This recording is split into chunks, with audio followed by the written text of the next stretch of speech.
Hello friends, welcome back to my YouTube channel Delhi को vlog.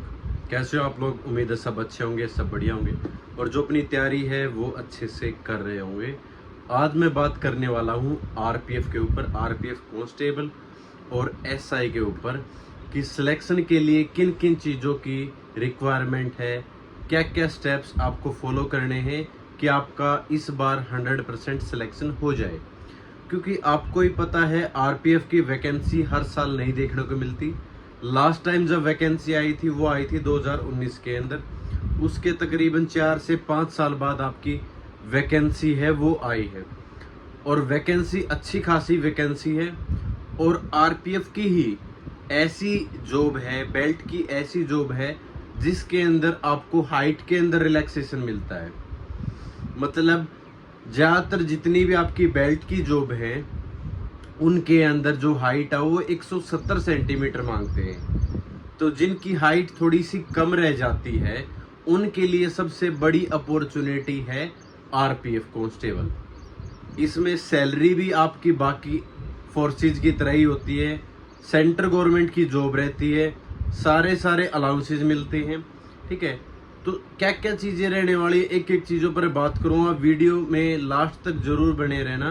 ठीक है, आपको जरूर मदद मिलेगी आरपीएफ एग्जाम को निकालने के लिए। बुक्स वगैरह ही बताऊंगा, सेफ स्कोर क्या रहेगा उसके बारे में बात करूंगा और आपके फिजिकल क्राइटेरिया के ऊपर भी बात करूंगा। सारी चीज़ों के ऊपर बात करूंगा कि कब आपका एग्जाम है वो हो सकता है। तो सबसे पहले मैं बता दूं अपने बारे में, मेरा नाम संदीप है और मैं दिल्ली पुलिस के अंदर एज एन कांस्टेबल सर्व कर रहा हूं। तो आप लोगों को थोड़ा सा गाइड कर देता हूं। ये नहीं है कि मैंने और एग्ज़ाम दिए नहीं या मेरा सिर्फ इसके अंदर सिलेक्शन हो गया, 50-60 पे सिलेक्शन नहीं हो रखा।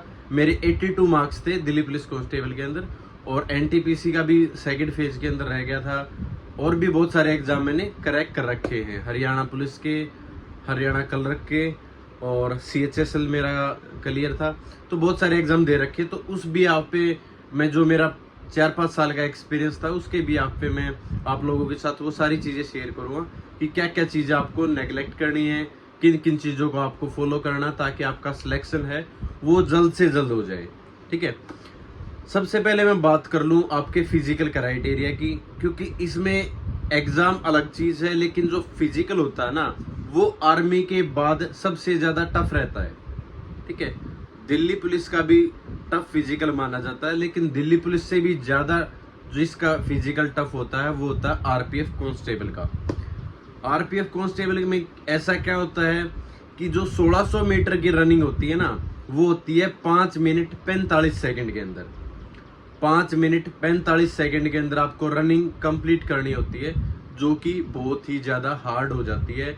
100 में से 10% ही ये फिजिकल है क्लियर कर पाते हैं आरपीएफ का।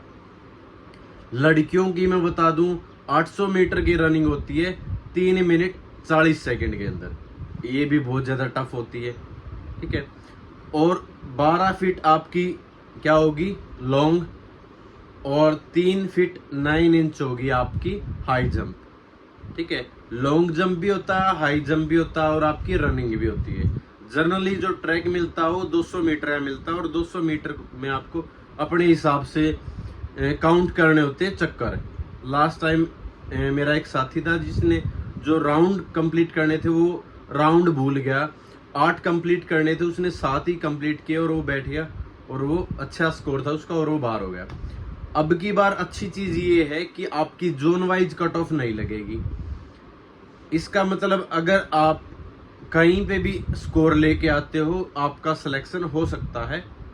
ठीक है, किसी भी जोन के अंदर अच्छा स्कोर लेके आओगे आपसे प्रेफरेंस ले लेंगे, आपके आसपास का जोन है वो दे देंगे और आप आसपास नौकरी कर सकते हो। तो दिल्ली पुलिस के बाद अगर सेंट्रल गवर्नमेंट की कोई जॉब है या उससे भी दिल्ली पुलिस से भी ज़्यादा मैं अगर बढ़कर कोई जॉब मानता हूँ वो होती है आपकी आरपीएफ कांस्टेबल की और सब इंस्पेक्टर की। ऐसा क्यों कह रहा हूँ, क्योंकि बाकी जितने भी आपके पुलिस के एग्जाम होंगे उनके अंदर आपका वर्कलोड है वो ज़्यादा रहता है, आपको ज़्यादा काम करना पड़ता है फील्ड के अंदर।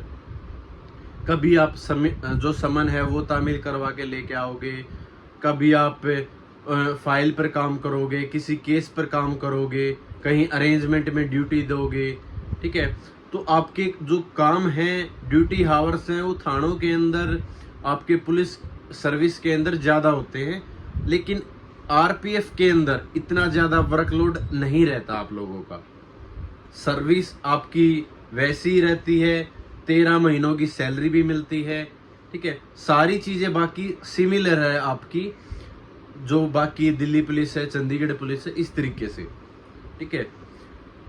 और फायदे क्या क्या हैं, आपको सारे अलाउंसेज मिलेंगे, आपको मेडिकल फैसिलिटी मिलेगी, क्वार्टर मिलेंगे, सारी चीज़ें मिलेंगी।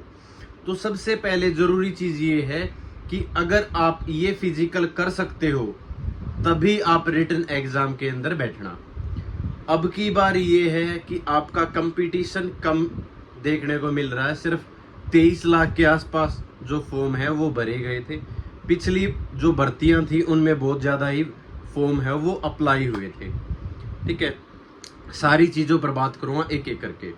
एक तो रेलवे ने अपना जो शेड्यूल है वो जारी कर रखा है कि पूरे साल हम इस तरीके से वैकेंसियाँ वो निकालेंगे और हर साल वैकेंसियाँ वो आएंगी।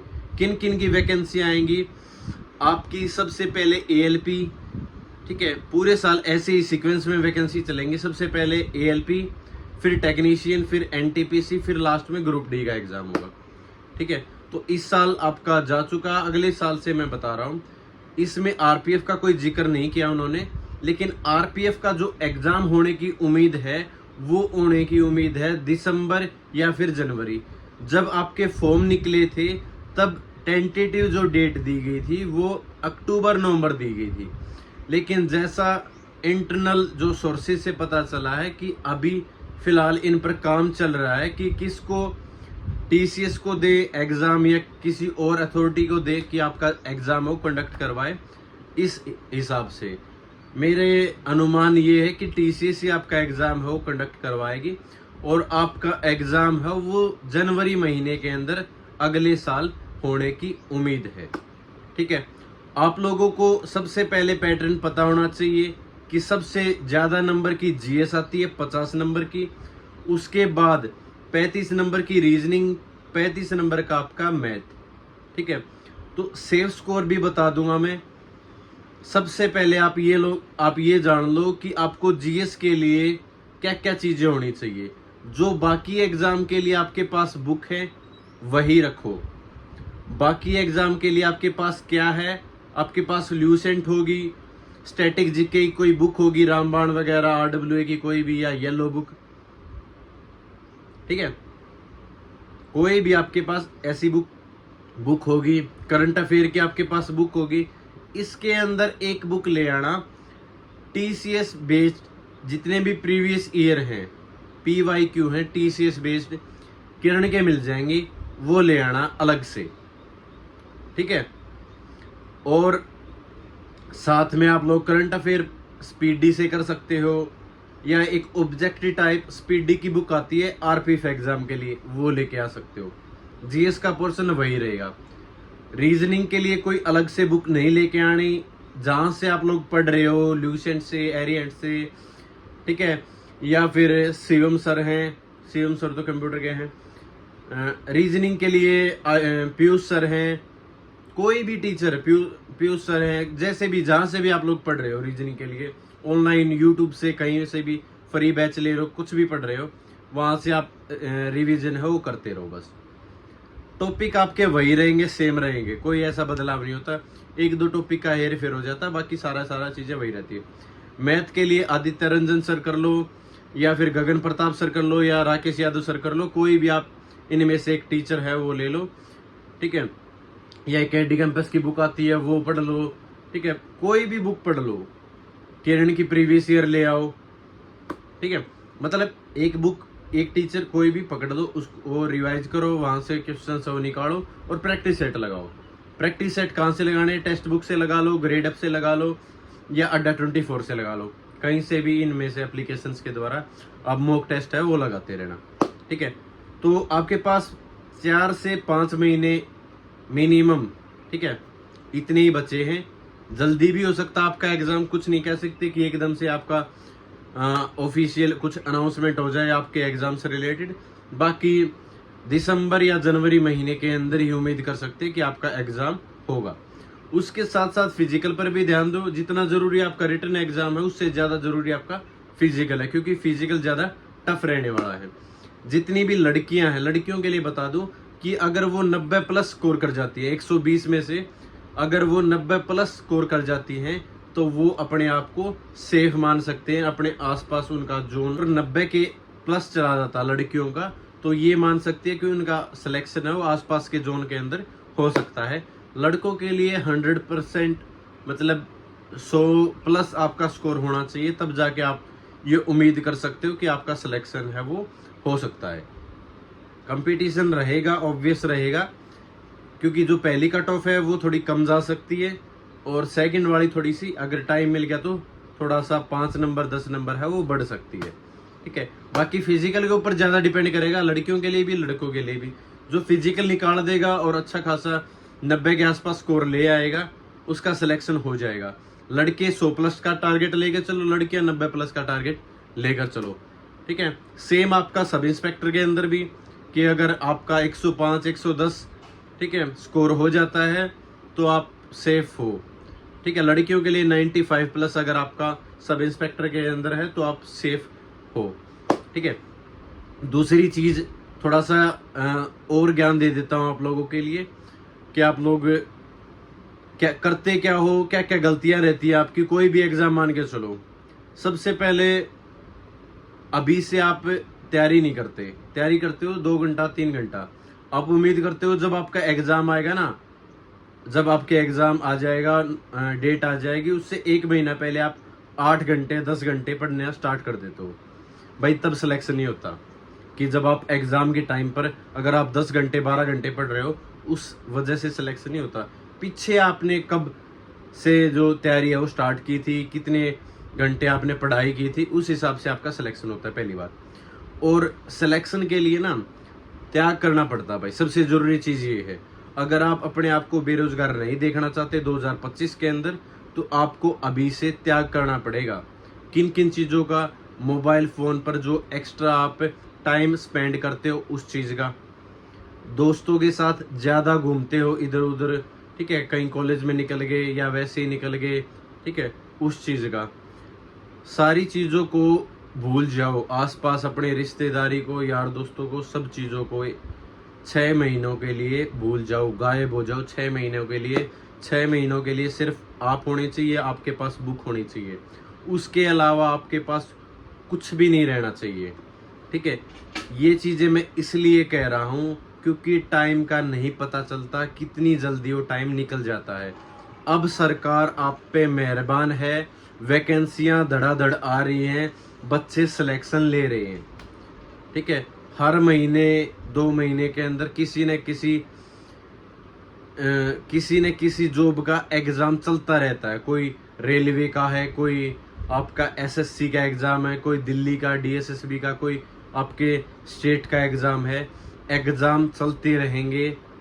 एक बार उस लेवल पर तैयारी तो लेकर आओ। ठीक है, उस पीक लेवल तक तैयारी तो करो आप। जब आप तैयारी कर दोगे तो बहुत सारे एग्जाम आपके फटाफट निकल जाएंगे। और जब तक तैयारी नहीं होगी उस लेवल तक, वहां तक, तब तक आप 2 नंबर से 3 नंबर से हर एग्जाम के अंदर रहोगे। और जब तैयारी हो जाएगी, क्योंकि सारी चीजें वही हैं यार, जीएस आपकी वही है, रीजनिंग वही है, मैथ वही है, सारी चीजें वही तो हैं। एक बार अच्छे से उनको प्रिपेयर कर लो, उसके बाद आप कोई भी किसी भी एग्जाम में बैठ जाओ, वही एग्जाम निकलेगा आपका। ठीक है, तो थोड़ा सा पढ़ाई के प्रति सीरियस हो जाओ। इतना ये मत सोचो कि यार पता नहीं मेरी डेट उस टाइम तक निकल जाए। अरे वो निकल जाएगा, कोई और तो एग्जाम होगा। जैसे छोटा सा एग्जाम्पल देता हूँ कि बच्चे कंफ्यूज है कि सर दिल्ली पुलिस की वैकेंसी फरवरी तक आएगी या फिर मेरा तो मई के अंदर जो डेट है वो निकल जाएगी, 25 साल का हो जाऊंगा।